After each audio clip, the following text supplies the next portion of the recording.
Welcome to the newest edition of the DFO podcast. What we're going to be doing in these collective episodes over the next 50 weeks is jumping through every state and what they offer. And we'll probably stick closer to deer hunting. We'll go over a little bit of the other seasons in some of them. The order I'm going to be doing it in is the order they joined the union instead of alphabetical order or anything. I like to do things just different, so that's where I'm going to be going. So this will be the inaugural episode of it. It'll run for the next 50 weeks. They will come out on Thursdays. So each one will be titled basically what state they're in. So some of the things we're going to go over in each and every episode is when they joined the union. Obviously, it'll be in the order of when they did by the date. What they offer when it comes to public land hunting, how much property they have, if it's an over-the-counter, if it's a draw, their deer density, if we can locate it in the different states, just what their license costs, just different things I want to try and go over with every state, because as I'm learning, I want to try to educate other people, because I'm learning this as I do the research for each one. If you know more about what I'm doing than I'm doing on those states, and reach out and let us know the things are correct in them, because I'm finding everything I can. Some of the stuff can be a little bit confusing, so we're going to go from there. And that's how this is going to work over the next 50 weeks. Hope y'all enjoy it. I've researched several of them so far, and I enjoyed myself trying to learn more about each state. Thanks. Delta Lodge Outdoors. This is your view of every state from more like a 30,000 viewpoint. Hey, everybody. Welcome to today's podcast. It's our States Edition, episode number 14, I believe, and it's going to be about Vermont. Vermont became a state on March 4th, 1791. Diving right into it, Vermont has a little over 800,000 acres of public hunting land, which not a bad amount of hunting land, especially when you're getting in these northern, semi-northern states. Way more than what last week's of Rhode Island had. So then their deer herd is around 140,000, and from what I'm looking at, it's been holding at that 135 to 140 for probably 6-7 years. So not real bad.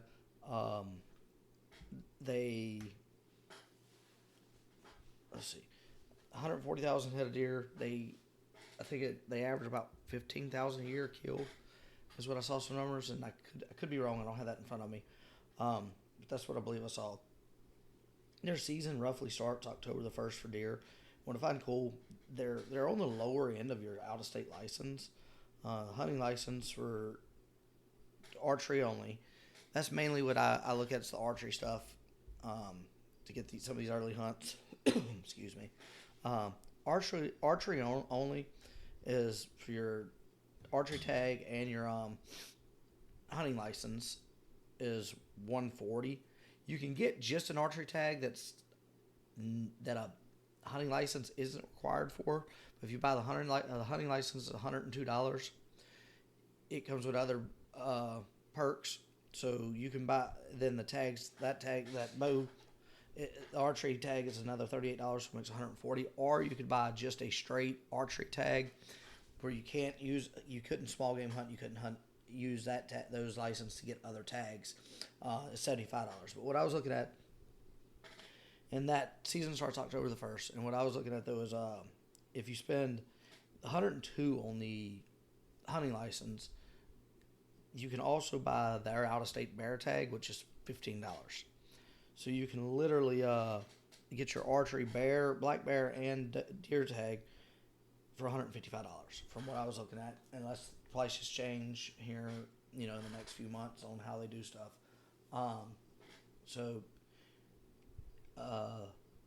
Really surprised that it's that on the lower end, and has decent stuff to hunt. Your bear is September the 1st, but it actually overlaps with deer season, and so it would be because deer season opens deer season opens October 1st, bear season opens September 1st, and but if you waited till towards the tail end of September, because they overlap, you could take you could hunt both off the tags at the same time, just adjust your time frame when you're going to be there.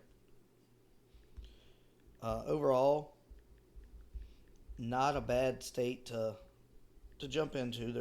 They've got a few, not a bad herd. You're allowed to kill no more than 4 per year. Only one may be a legal buck. Um, so um, like I said, I'd look more into that with with that to make sure that I am correct.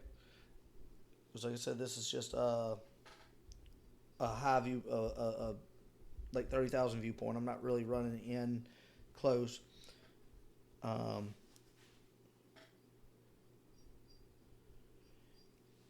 you can kill one bear per calendar year. September early bear season tag is required to hunt the early bear season. So, and Vermont has one of the densest black bear populations in the country. I got my top 10 like I was talking about in the last one. Then I might have like 5 sleeper states that I would go to just because of the way things overlap. Like I live in Oklahoma, so Oklahoma's probably not going to be on my top 10, just like Louisiana wouldn't be because I've lived there. Even if Louisiana was great, but like I said, Oklahoma is really good, but it wouldn't be on my list because I've lived there. But Vermont would be on the list on I might have to do like a top 10 just like deer states I'd go to, then like a top 5 combo states because it's getting hard. So I'll figure out how I'm gonna do that as we go. Like I said, Vermont's got 800,000 acres plus of hunting land, over 140,000 deer in its deer herd, which isn't too shabby. They rank. Let's see. They're in the bottom 10, but for northern states, they're not bad. Massachusetts is just ahead of them. Other than New York's just a freak with 1.2 million, I think is what they're running right now, unless it's changed from information I had. Yeah, New York's still running around 1.2. That's just a lot to me. In New York, I didn't expect it to have that type. But back to Vermont, for what it is, not bad. You have you can deer and bear hunt archery for $155. You're allowed to kill up to 4, one being a buck, one bear. Season for deer is October 1st. Bear is September 1st, but they do overlap. Not a bad state. Like I said, it had a little more. I was surprised with a few of the things on it. Like not a bad amount of deer for what it is. Pretty good density, a pretty good high amount of public land to hunt. It doesn't jump out as me as like, ooh, I'd want to go deer hunt it. But with the seasons the way they overlap, where you can, and the price and availability of over-the-counter tags for bear and deer, it puts it up there where I would take the chance because, I mean, $155 for license. Let's just go like cheap-ass trip. $155 for license. Let's go $300 on fuel. You camp tent or sleep in your truck. 5-day trip. Y'all probably don't eat like me. There's weeks I get by because I work out of town all the time. There's weeks I get by on like $20 of food, just because I can, not because I have to.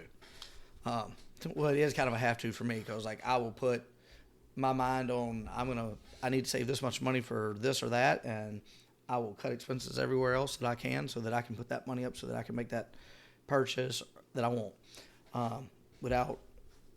just to make it quicker. But this is one of those you could do a bear and deer hunt, manage it right, round trip for 3 days to a week, $700. It kind of sounds like a lot, but I mean, it's. Are you going to kill a giant? Probably not. Are you going to see deer? More than likely. And it depends on what you're looking for. Vermont's one of those states that would be on my top 5 crossover states, probably, of what I can multiple species hunt for low price on tags. So that is our state's edition of Vermont. I hope y'all enjoyed it. Like I always say, in them, if you've hunted it or you know more about it, please reach out to us. We would love to have you on our podcast and discuss your state with you, or a state that you've hunted, or just if you want to get on the podcast and bullshit, we're welcome to that too. And always, another thing we always say, introduce somebody to the outdoors. You never know what it'll mean to them. Thanks. Dr. Flodge Outdoors.